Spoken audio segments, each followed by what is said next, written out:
Plundered, Episode 5, Valland, the Woman Who Preserved the Evidence. In occupied Paris, a museum became a center of organized cultural plunder. Paintings arrived in wooden crates. They were unpacked, measured, photographed, and assigned inventory numbers. The original owners were not present. Many were Jewish collectors and families who had fled persecution, lost control of their property, or been arrested and deported.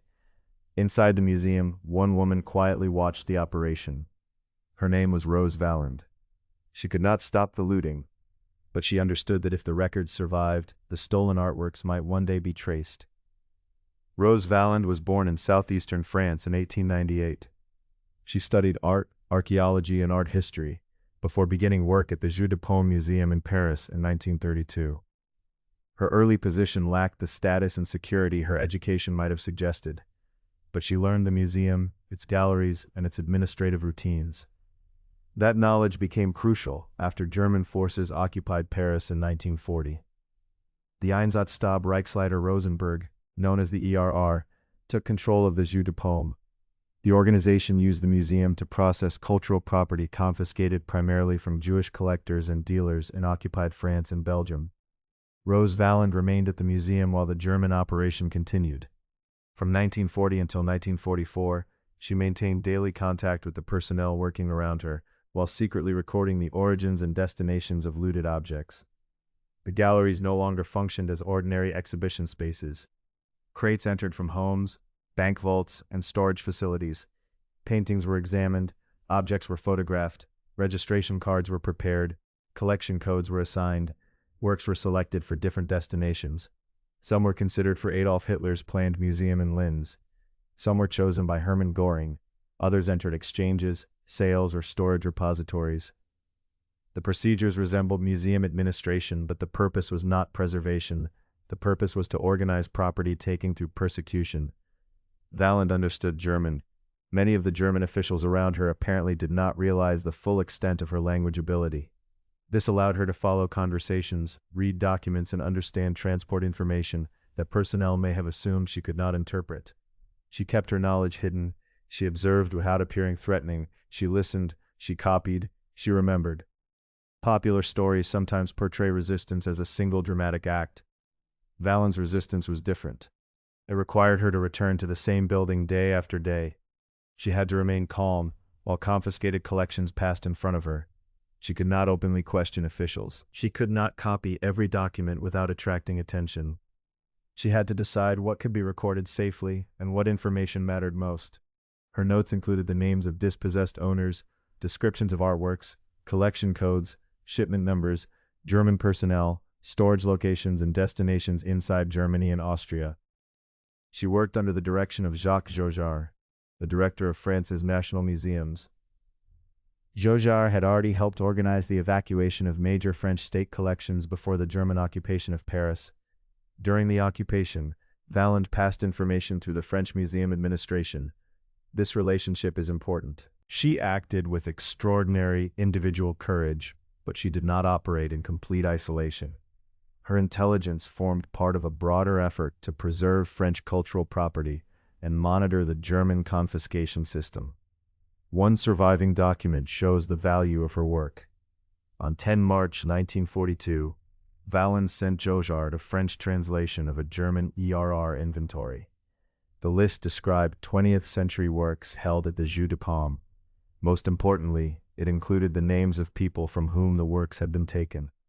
At first glance, the list may look ordinary: names, artists, descriptions, numbers, but these details created connections.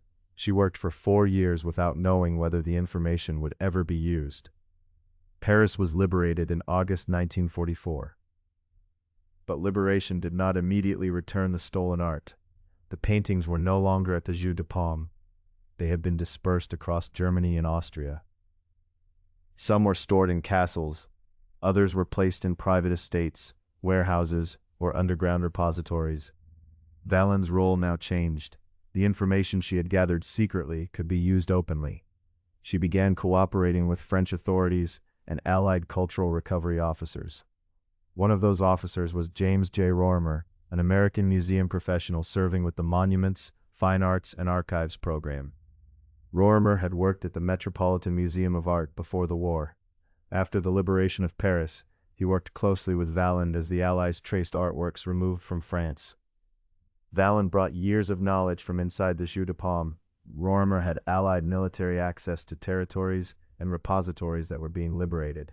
Her records provided leads. His position helped investigators reach the locations. But the recovery was not the work of two people alone. It required soldiers, intelligence officers, engineers, drivers, archivists, conservators, French officials, and local workers. One major repository was Neuschwanstein Castle in Bavaria. Large quantities of cultural property confiscated by the ERR had been stored there. The castle also contained records and photograph albums that helped investigators identify the objects. Valland's information assisted the effort to connect what had been found in Germany with the collections that had passed through Paris. It would be inaccurate to say she single-handedly discovered every repository. Captured documents, military intelligence, and local evidence also played important roles. Her achievement was that she preserved part of the map before Allied investigators could use it. Valland's work continued long after the liberation. She joined France's post-war cultural recovery mission and worked in Germany. She examined records, visited repositories, and assisted with French restitution claims. Recovery involved more than finding famous paintings. Thousands of objects had to be identified. One painting might carry several inventory numbers, a family number, an ERR code, a German repository mark, an Allied collecting point number. Researchers had to compare these records carefully. Recovery meant finding and securing the object. Restitution meant returning it to the lawful owner or successor. The two were not the same. Many works were returned. Others remained unidentified. Some entered national custody because their owners could not immediately be found. In France, a group of unresolved recovered objects became known as the MNR works, Musées Nationaux Récupération. These objects are not ordinary permanent property of French museums. They remain under state custody while research continues. The French Rose Valland database now contains information about MNR works and objects connected to the ERR operation at the Jeu de Paume. Each record gathers available details about an object's history, description, inventory number, photographs, and current location. Naming the database after Valland reflects the principle at the center of her work. An object must be connected to a record. The record must be connected to a person. Valland later published her account in a book titled Le Front de l'Art. She received recognition for her wartime and post-war service, although full professional acknowledgement came slowly.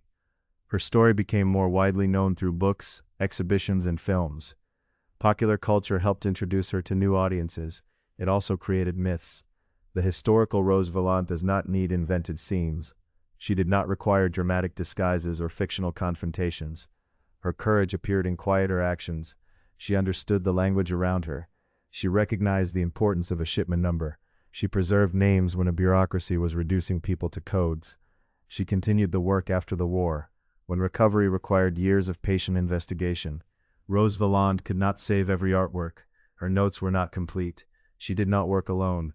But without the evidence she preserved, many stolen objects would have been more difficult, or perhaps impossible, to trace. The ERR recorded artworks to control them. Valland preserved information to reconnect them with their history. That is why her story still matters. A list can expose a crime. A number can lead to a repository. A name can restore the identity hidden behind an inventory card.